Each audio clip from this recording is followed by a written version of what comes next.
नमस्कार।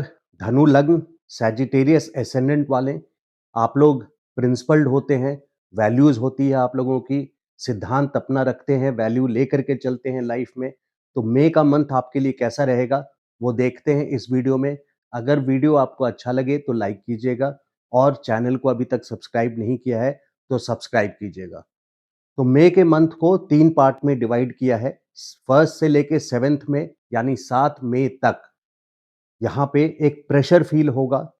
7 मई से 23 में सडनली आपके सारे काम अचानक से सारे बनते चले जाएंगे और 23 मई से लेके 6 जून तक जब आपको वापस बैकफुट पे आना है। तो डिटेल में देखते हैं। 23 फरवरी से लेके 7 मई तक बल्कि 27 फरवरी से लेके 7 मई तक बुध आपके चौथे भाव में रहेंगे।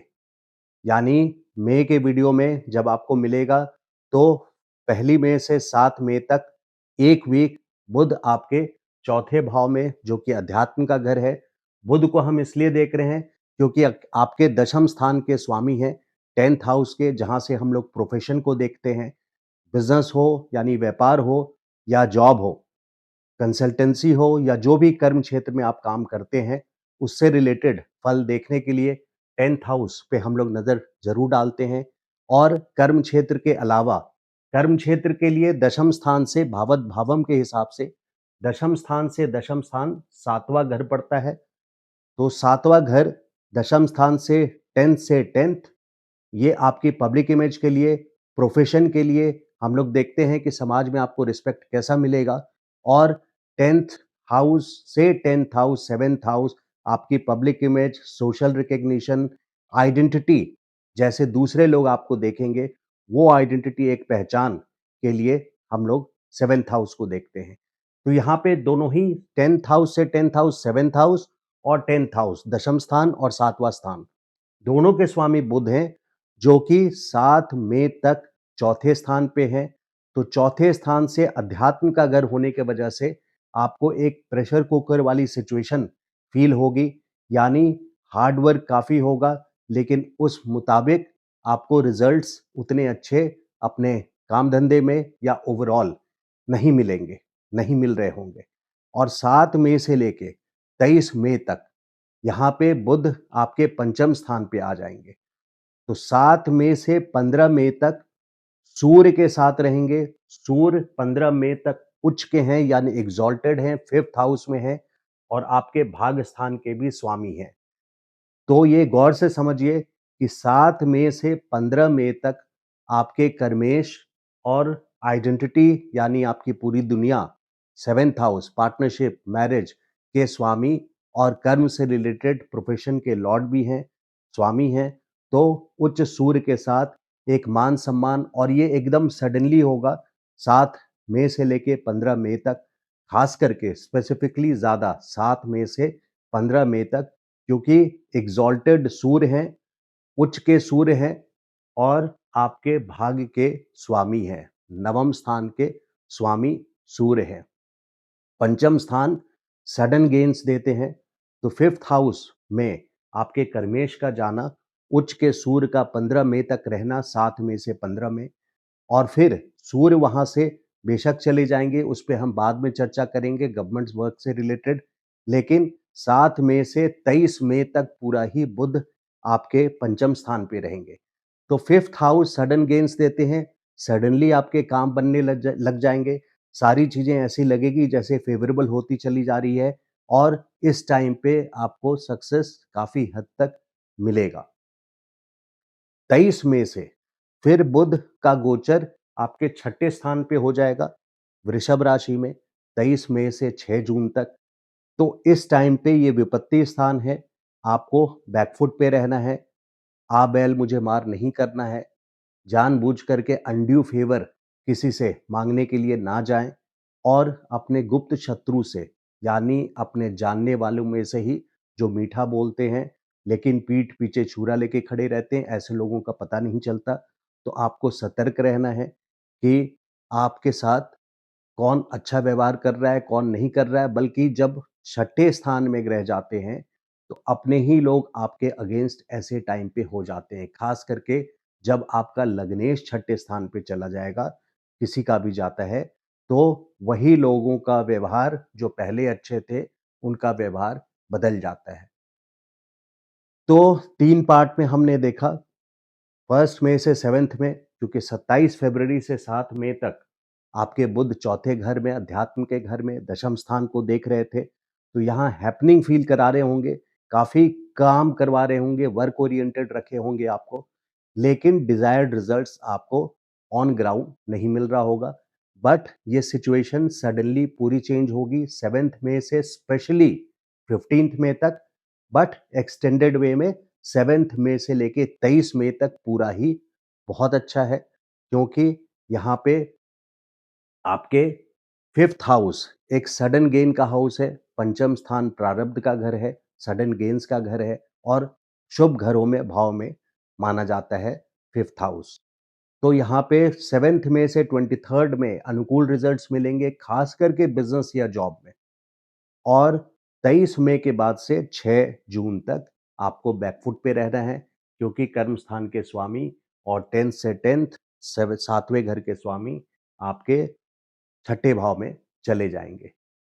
23 मई से 6 जून तक आपको ज़रा-सा वाद-विवाद से दूर रहना है, प्रोफ़ेशनल डिस्प्यूट से बच के रहना है, अननेसेसरी डिस्प्यूट्स या प्रोवोकिंग स्टेटमेंट्स नहीं देना है, जिसके कारण आप कर्म क्षेत्र में यानी बिज़नेस या जॉब में किसी डिस्प्यूट में फँसें। तो जानने का मतलब ये होता है कि हम उसी अनुसार अपनी प्लानिंग कर सकें, फ़ोरसाइट मिल जाती है। पहले से एक दृष्टि, ज्योतिष को छठा अंग माना गया है, वेद को समझने के लिए 6 वेदांग बने और ज्योतिष को नेत्र माना गया है। ये दृष्टि जो गोचर से हमें मिलती है, ज्योतिष से जो मिलती है, उसके हिसाब से हम अपनी बुद्धि से अपनी प्लानिंग को कर सकें, तो हमारी लाइफ़ के लिए ज़्यादा टैक्टफुल और सक्सेसफुल डीलिंग्स हम अपनी लाइफ में और सक्सेसफुल कर सकते हैं अपनी लाइफ को। बहुत बड़ा रिलीफ मई के मंथ में, ऐसा मैंने वीडियो की शुरुआत में बोला था, वो इसलिए बोला क्योंकि लग्नेश आपके पूरे 1 साल के बाद 2024 अप्रैल के बाद से लेके मई 14 2025 को फाइनली सप्तम भाव में एंटर करेंगे। सप्तम भाव का इम्पोर्टेंस मैंने आपको बताया कि सप्तम भाव दशम से दशम पड़ता है, भावत भावम में इसकी बहुत इम्पोर्टेंस है और प्रोफ़ेशन के लिए ये गिना जाता है, इसको भी चेक करते हैं, उस हाउस से उस हाउस तक 10 से 10 तक, तो इसकी इम्पोर्टेंस बहुत है और सोशल रिकॉग्निशन, आपकी इमेज सोसाइटी में कैसी है, उसके लिए 7th हाउस को देखते हैं। लग्न ये आप हैं, ये 7th हाउस ये आपकी पूरी दुनिया है।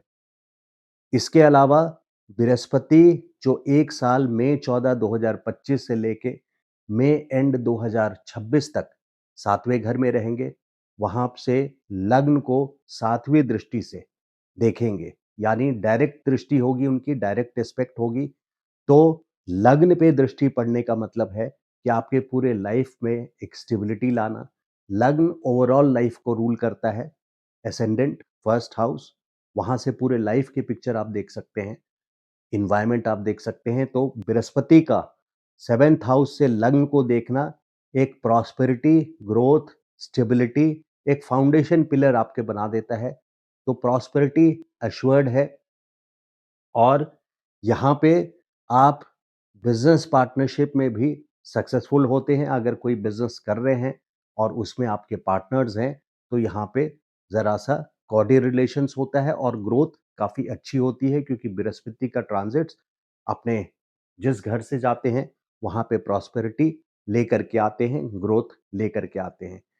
शादी के लिए भी ये बहुत इम्पोर्टेंट है, जो लोग मैरिड हैं, उनके लाइफ में बृहस्पति की ब्लेसिंग्स बनी रहेगी और स्पाउस के लिए, यानी आपके पति या पत्नी के लिए ये पर्टिकुलर ईयर 14 मई 2025 से लेके मई एंड 2026 तक उनके लिए काफ़ी इम्पोर्टेंट है, उनके ग्रोथ के लिए और प्रॉस्पेरिटी के लिए। इम्पोर्टेंट मीन्स पॉजिटिवली इम्पोर्टेंट है, उनकी ग्रोथ होगी, उनकी सक्सेस के चांसेस इस टाइम पे काफ़ी हाई हो जाएँगे यहाँ पे।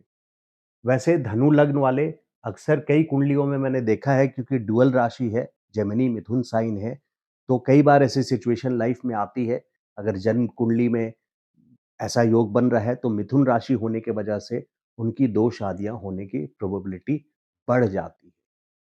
तो ये फाइनली डिसीजन आपके जन्म कुंडली पे डिपेंड करता है कि किसकी दशा चल रही है और सप्तम हाउस की पोजीशन कैसी है। लेकिन राशि से अगर प्रेडिक्ट करें तो डुअल राशि होने की वजह से बहुत सारे केसेस में मैंने देखा है कि धनु वालों की 2 शादियाँ होती है।